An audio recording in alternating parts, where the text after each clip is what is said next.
Salut tout le monde. Aujourd'hui, on se retrouve pour un nouveau jeu mobile qui s'appelle Luna. Donc c'est une découverte et on va voir si le jeu me tente assez pour que je continue l'histoire. Donc du coup là, on a plein de personnages qui défilent depuis tout à l'heure. Donc c'est un jeu, si j'ai bien tout compris, d'une détective, il me semble. Et en tout cas, pour l'instant, les graphismes sont vraiment très jolis.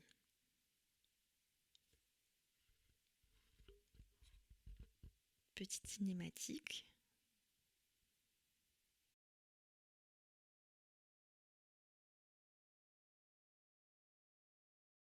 Alors, bienvenue. Luna Ravel est une détective privée prometteuse. Accompagnez-la dans ses enquêtes mêlant mystère et romance. Enquêtez dès maintenant, progresser dans l'histoire, gagner des points d'investigation et débloquer encore plus de contenu. Ok, donc là, d'accord, on a gagné 2-3 choses. Donc le tuto, comme d'hab, commencer. Épisode 1 sur 21. Luna Ravel est envoyée à Miami sur le yacht d'un milliardaire. Ce dernier se dit victime d'une étrange malédiction. A-t-il perdu la raison? Est-ce qu'une machination se joue contre lui? Notre détective doit faire la lumière sur cette affaire qui l'amènera vers une destination inconnue. Il manquait un bout. Ok, donc commencez. Épisode 1, destination inconnue dans un lieu inconnu. Luna se fraye un chemin à coups de machette dans une jungle épaisse et hostile. À bout de souffle, elle marque une pause. En tout cas, c'est vraiment très très beau. Ça, c'est Luna. Plutôt mignonne. Il faut continuer, Alex. On va bien finir par trouver. Sympa aussi, Alex. Ça fait des heures que l'on marche. Je crois que l'on tourne en rond.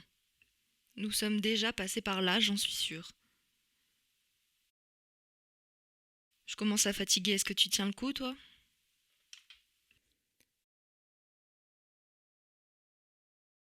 À bout de force, Luna tient à peine sur ses jambes.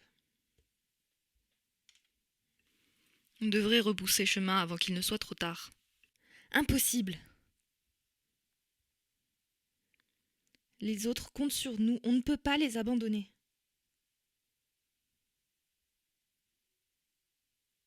Terrassée par la fatigue, Luna manque de s'évanouir.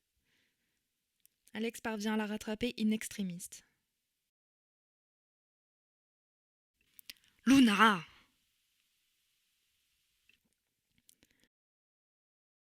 Luna prend appui sur les bras musclés du jeune homme. Elle retrouve peu à peu ses esprits. Ce n'est rien, je vais bien.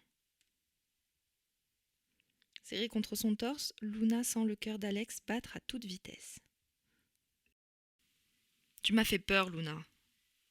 Je tiens trop à toi, je ne veux pas te perdre. Bon, alors qu'est-ce qu'on dit?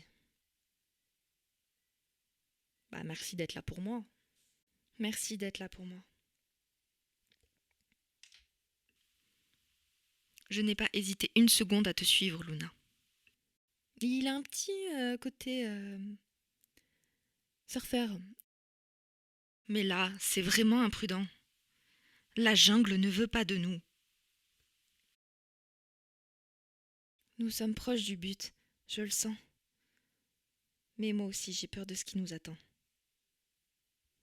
Qu'est-ce qu'on fait? Bah, le truc, c'est qu'on sait pas, on n'a pas de contexte. Moi, je croyais qu'on allait arriver sur un yacht. Pas du tout. Pas du tout, on est au milieu de la jungle, donc je ne comprends pas. On va rebrousser chemin, parce que si les deux ont peur, c'est peut-être pas une bonne idée d'y aller. On est courageuse ou on l'est pas? On va éviter de se faire tuer dès le premier épisode, donc on va rebrousser chemin. C'est d'accord, revenons sur nos pas. Ok, donc là on a la suite de l'histoire quelques jours plus tôt. Luna vient tout juste de boucler une affaire, elle rentre à l'agence pour s'entretenir avec Lily, son assistante.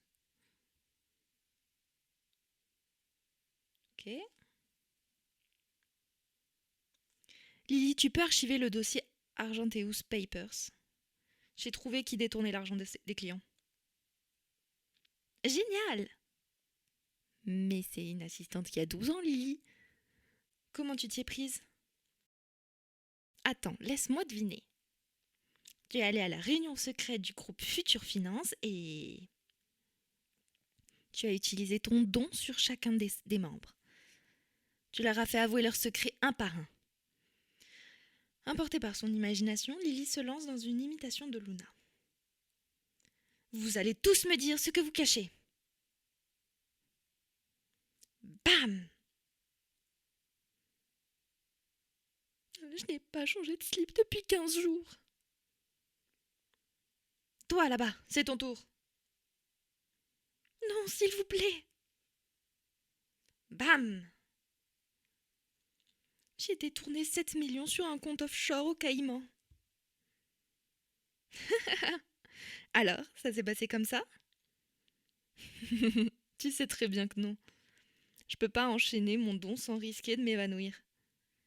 Et puis, il m'aurait très vite jeté dehors.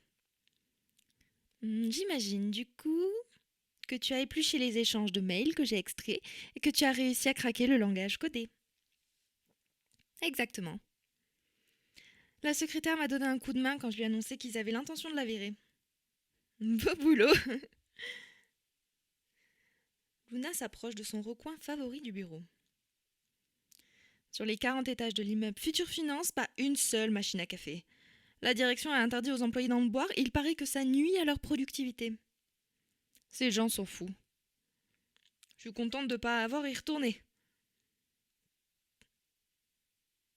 Promets-moi de ne pas boire plus de 5 tasses ce matin.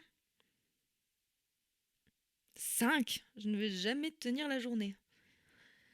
5 tasses de café dans la matinée, ça fait beaucoup, hein. Tu vas essayer, hein? Parce que quand même, je vais essayer. Ok pour 5 tasses, mais 5 tasses bien corsées.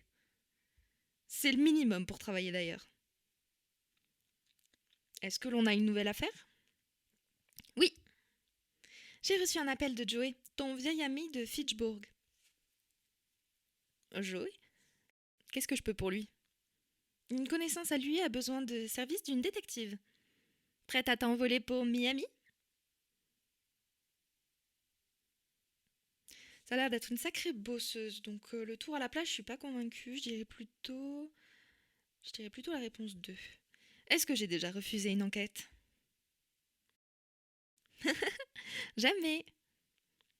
Je te prends un billet d'avion tout de suite. Parfait, je vais préparer ma valise.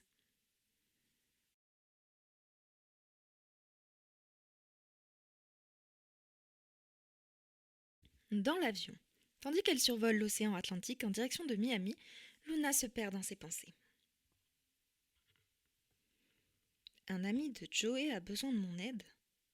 Heureusement que Lily est une assistante en or. Elle m'a préparé un mémo sur ce qu'elle sait de l'affaire. Karl Vandergold est un ancien camarade d'armée de Joey. Il est à la tête d'une grande entreprise. Ses usines fabriquent des moteurs pour l'aviation et la marine. Qu'est-ce que c'était que ça? Ici votre commandant de bord.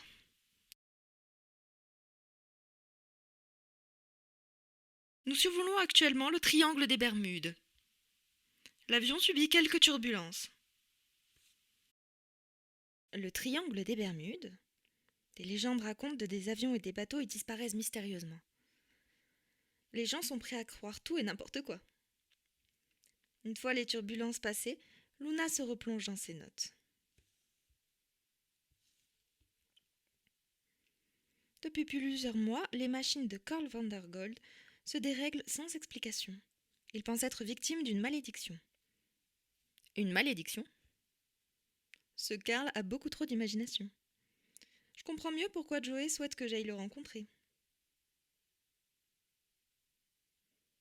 Oula, elle était forte celle-là. Je ne vais jamais réussir à me concentrer. Je devrais essayer de dormir un peu.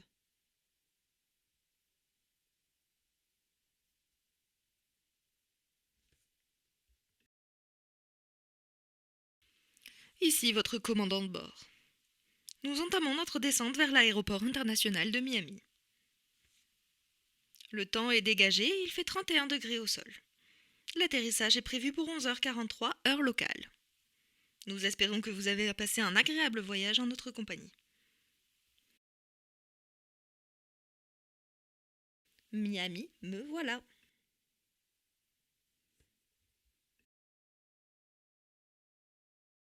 À Miami. Après plusieurs heures de vol, l'avion atterrit sur le tarmac brûlant. Oh, très belle illustration. Nouvelle esquisse disponible dans la galerie. Très bien. Ok, donc on a des petites illustrations comme ça à gagner. C'est très joli.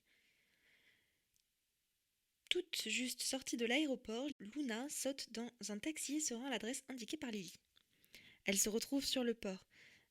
Des yachts, plus luxueux les uns que les autres, s'alignent à perte de vue. Après avoir marché de longues minutes sur le ponton, Luna s'arrête. Bella Familia, c'est le nom du bateau sur lequel se trouve le nouveau client.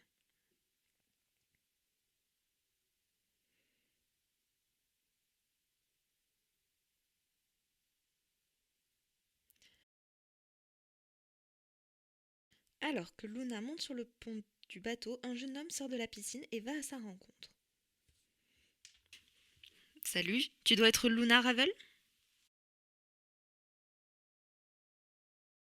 Bienvenue sur le Bella Familia. Oh, notre surfeur ! Je suis Alex, le capitaine du bateau. Capitaine de bateau, surfeur, j'étais pas bien loin, hein.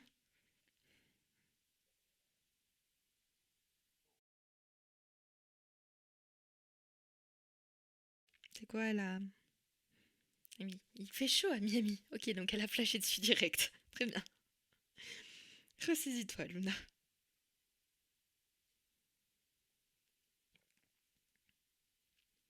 Pas la flashé dessus, quel beau bateau.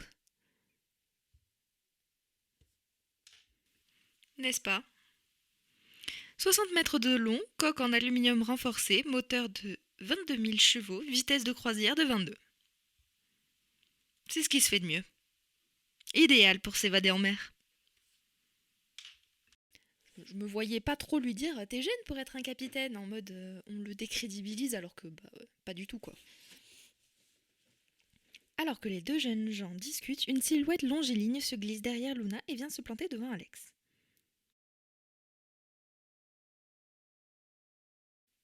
Alex,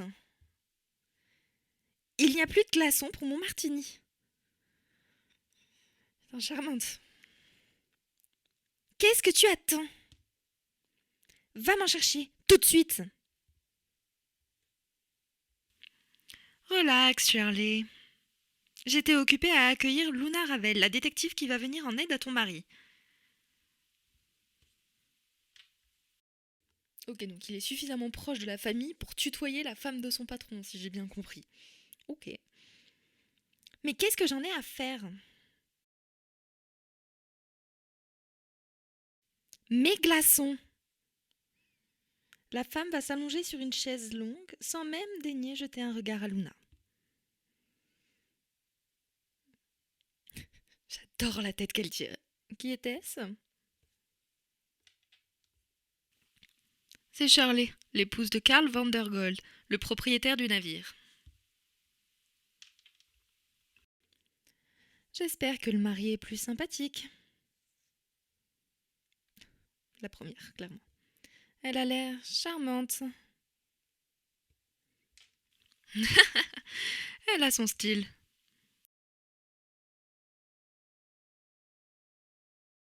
Elle n'a jamais appris à lâcher prise.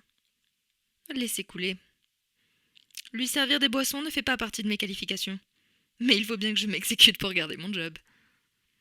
Je vais t'emmener voir Karl. Le jeune capitaine attrape son t-shirt et l'enfile sur son corps encore mouillé. Donne-moi la main, le bateau tangue un peu parfois. Il veut prendre ma main. Là, je pense qu'on va accepter vu qu'elle a crushé sur lui, donc accepter. Merci, capitaine. Je connais le mouvement de la mer. Tu ne crains rien avec moi. Alex attrape fermement la main de la jeune femme et la met à travers d'eux. Alex attrape fermement la main de la jeune femme et la mène à travers le bateau. Et nous, on va s'arrêter là pour ce premier épisode. J'avoue que j'aime beaucoup. J'aime beaucoup les graphismes et je trouve l'histoire assez intéressante, même si pour l'instant on n'a pas vu grand-chose, mais du coup j'ai bien envie de découvrir la suite. Donc on se retrouvera plus tard pour la suite de ce premier épisode.